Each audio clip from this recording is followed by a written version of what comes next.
Morning. Hope you're going well. Yeah, another 5 mil of rain overnight, which was welcome. It sort of come down in a hurry early this morning.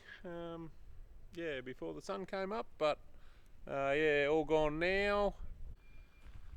So yeah, it's all gone now. The wind's up, but yeah, it's made things pretty sticky. Yeah, the guys were doing a bit of fencing and that yesterday, but yeah, we've sort of pulled the pin on that. Morning, Jessica. Yeah, so we're actually into maintenance mode. So yeah, so Tony and Brendan, they're just working on the mother bin. I'll show you what they're up to, but the outlugging auger, it's actually, the tube on the outlugging auger is actually worn out, so we have been sticking a bit of silicone and that sort of stuff on it, but it's sort of got to the point where it needs fixing properly. And also with them pulling to bits, we've actually found a bearing that was gone at the end of there's a big sweep that essentially brings the grain to the front of the bin for the outloading auger, and yeah, one of the bearings on it on the inside that you can't actually see was gone, or not gone, but it had failed. So yeah, so coincidentally it's perfect timing to get it apart. So they're just lifting the augers and that off now. They've sort of got it pretty well in pieces.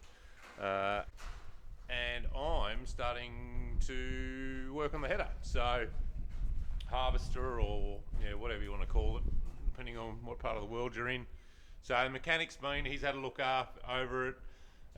We did spend quite a lot of money on this machine last year. This was new to us last year, if you're new to the channel. Yeah, and we spent in around about $50,000 on it. Basically went right through the machine from front to back.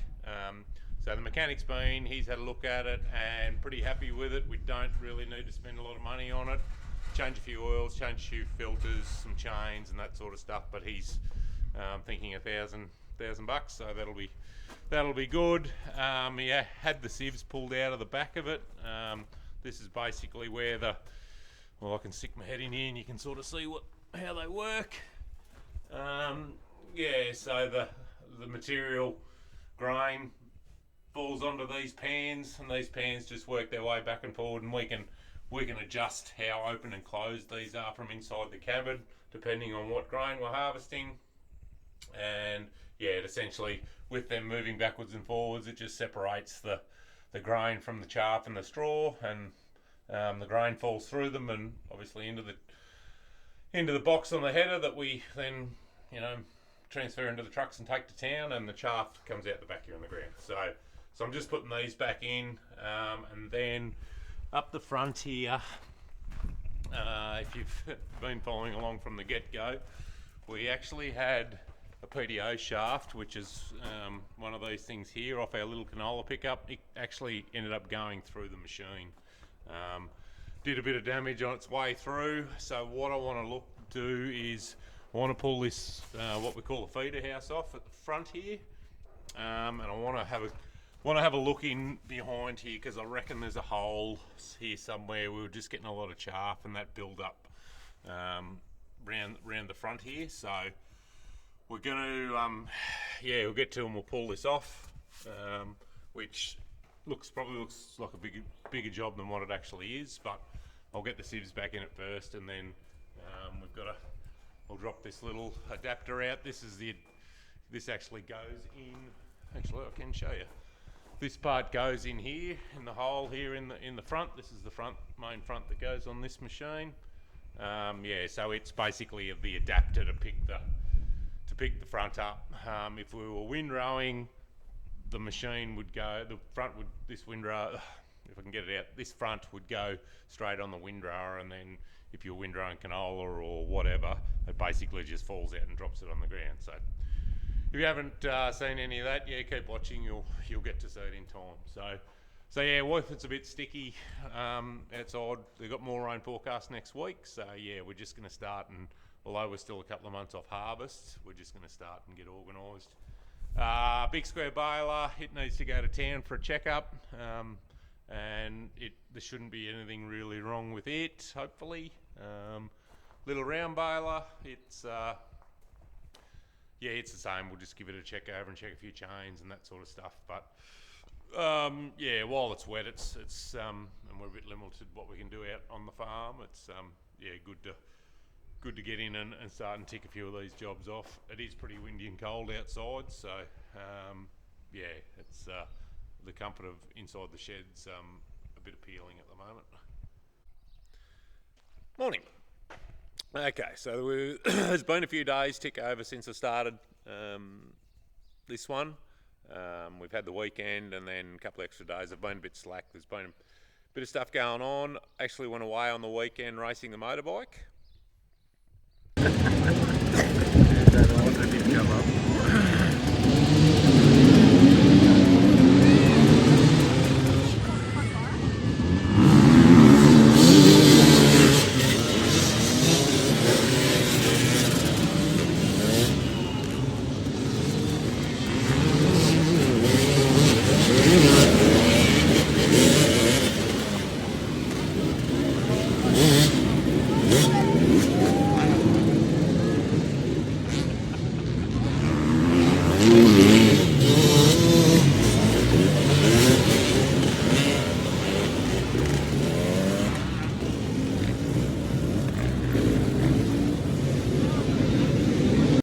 So yeah, travelled about 3.5 hours from here and did what they call a hard enduro. So my first crack at it, sucked at it. It was a bit of fun, but yeah, haven't had a lot of time on the bike, so yeah, it was a bit underdone really. But anyway, it was yeah, it was a good bit of fun. So if you're not sure what a hard enduro is and you want to know, yeah, there's plenty of it on YouTube if you have a look. So hopping over rocks and a lot of slow speed stuff and climbing hills and that sort of stuff. So anyway, so that consumed sort of 3 days essentially. So anyway, while I was away, I mentioned earlier that the guys pulled the auger off the mother bin because it was worn out. Yeah, so this is what we're looking at. I have noticed a few of you have commented with this new camera when I'm not talking at the camera, you're having trouble hearing me, so I'll try and talk up so you can hear me properly. So just this here, so you can see here on the seam, these barrels that the auger flighting run in, these have been rolled by the mob that made the mother bin. It's probably a bit hard to see. You might be able to see it there. There's actually a, rather than being spiral wound there, just rolled in a normal roller. So it was originally a flat bit of sheet. And you can see there's a bit of a flat spot here on either side where it started with the roller leading up to the seam. So essentially, the rest of the barrel's all right, but it just means the grain catches a bit here on the seam on the way past, and you can see there that it's worn it out up the length of the seam. So both barrels are the same. I didn't actually realise they were this bad.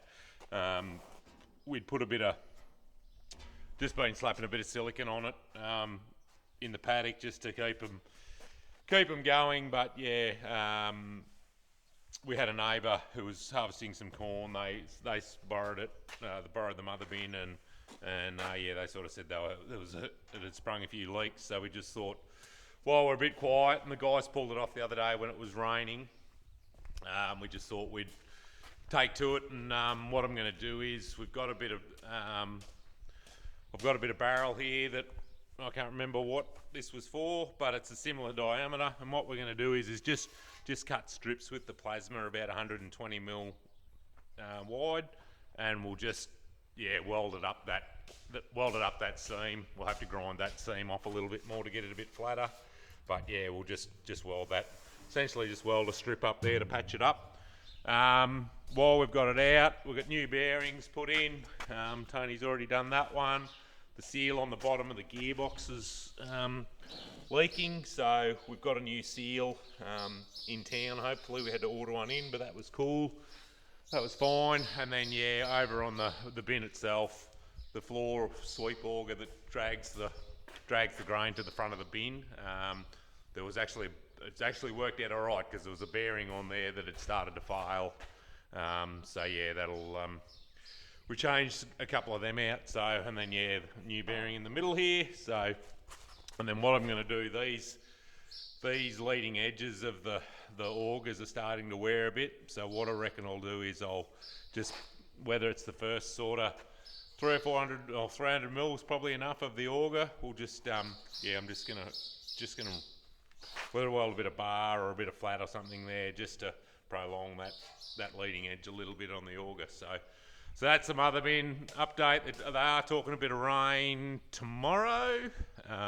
So yeah, it'll be good to get into this afternoon, and then the boys could put it back together tomorrow. Also, we've been drenching lambs. So these little guys have been weaned for a while now. What we do is we drench them with a tridectin. So it's actually sort of got three, what they call tridectin. So it's got sort of three modes of action in it for worms. And what we do is these guys have been in the yards 24 hours. So I'm just about to let them out. So we drench them, like we drenched them yesterday, and then what we actually do is leave them locked up for 24 hours, and it allows the drench to work. And any, they then essentially empty out. So you can see the ground here is a bit wet. So essentially, wee and poo and all the rest of it. So essentially, it's a bit like a detox. It just lets, they're fasting obviously, but it just lets them empty all the poo out of them, and then that sort of, the theory is that they're not then, if they do have worms, they're not putting the worms into the fresh paddock. So we'll put these guys onto a fresh paddock. These are the last ones, I think I just said that, but yeah, these are the last ones to be drenched, so all the others have been done. But yeah, we'll put these now onto a fresh paddock, and hopefully if they did have worms, it won't carry the worms into the fresh paddock of pasture. So these guys are the last ones we've had on the grazing crops. So we'll lock the grazing wheat up now and take it through to harvest. So yeah, so that's sort of what's been going on the sheep job. Brendan and Tony are up doing a bit of fencing. I think I mentioned on the last one that we've been patching up boundary fences. We've just had a bit of trouble with our own stock getting in to a neighbour's place, but we're also having trouble on another boundary with some neighbour sheep getting into our place. So we've been just mucking around trying to patch that up and stop that happening. We've also got a short, I don't know what there is, a couple of 100 metres of new fence to put up, and that'll divide one of these paddocks of the new lucerne that we sowed back a few months ago. So just getting on to do that and get it up, because what are we, middle of August now, so we're only sort of going to get busier and busier as the weeks tip over. Got shearing in 2 or 3 weeks, and then yeah, we're sort of concentrating on summer crop preparation, and yeah, sort of want to try and get the maintenance and everything up to date as well while we're going. I've been doing a bit of spraying around sheds and spraying channels and that sort of stuff. We've got a little boom, I can show you it here. We've got a little boom that goes on the front of the front end loader and hangs out to one side, and then you can spray the channels and get in close round silos and that sort of thing. Yeah, so this is it here. It's just a little boom. It's about, what are we? 1, 2, 3, 4, 5, 6, 7, 8, 9, 10, 11, 12. So it's about 6 metres wide. And it's got a little hydraulic ram there, and we can, with the third function on the loader, we can fold it in and out. So we can get it round. And yeah, it just hangs out, as I said, it just hangs out the side of the tractor, and then that allows us to just drive beside a channel and spray over the top of the channel. With the summer cropping plans, it's good to have the clean channels, so there's no restrictions with the water, and the water runs quicker and all the rest of it. I've just been using up that chemical that was in the boom spray when we tipped the boom spray over. So yeah, we've sort of it's too valuable just to, we had to do something with it. Yeah, and it's probably ideal for this job. Update on the boom spray, it is going to go to town today. I'm going to take it in. Yeah, I've just got a meeting with our agronomist shortly. Going to run it in, and then yeah, hopefully the guys in there will start and attack it, and we can get it mobile, because we do have a bit of spraying to do. Got a bit of contract spraying to do, so I'm wanting to get it up and going again. So yeah, that's what's been going on the last few days since the last one, and yeah, but we'll get a few jobs ticked off today, and yeah, hopefully we can get a bit of footage of what's going on around the place.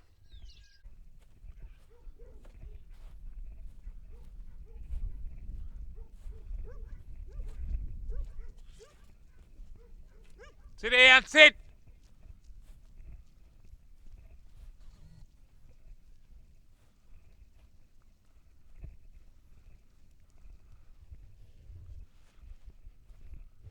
Good boy. Good boy, Barry. And you idiot.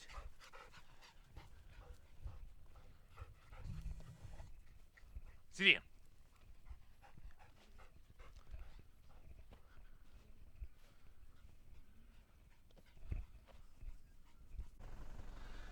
Just come out for a look at these lambs.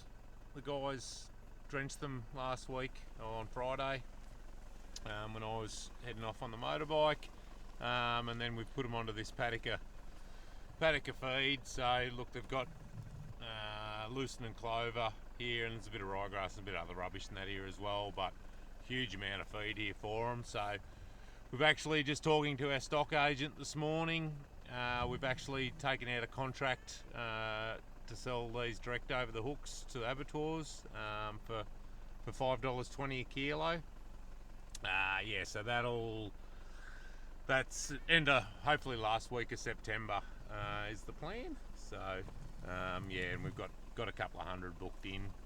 So we'll just try and concentrate them on getting them up to weight. Look, hopefully we can get them somewhere near that 50 kilos live weight. That'll give us about a 23 or 4 kilo lamb dressed. So yeah, multiply that by 5 and $5.20, and you'll get the desired outcome. Now the issue at the moment is, and it is an issue. It's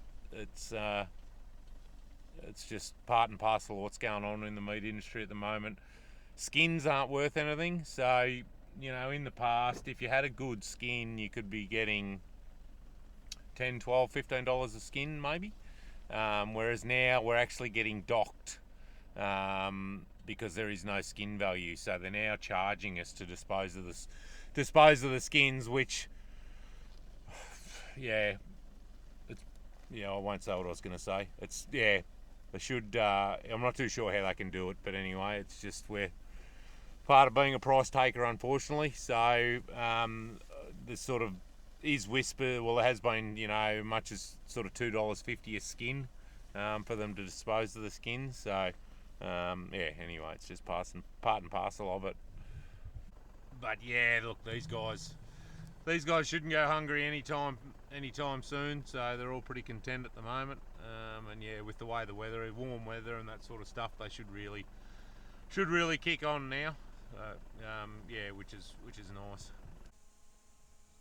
Oh, it's nearly knock off time here. We're just back at the workshop. The other guys have shot through for the day. So just back here with the augers off the mother bin. So what I was talking about before, so just going to strip this barrel that I've got here. So yeah, we're just allowing about 120 mil. Going to use the plasma cutter. So the plasma, for those guys that aren't familiar with it, it's electrically driven, and then it's hooked up to compressed air. So essentially, you've just got a handpiece like that with a button.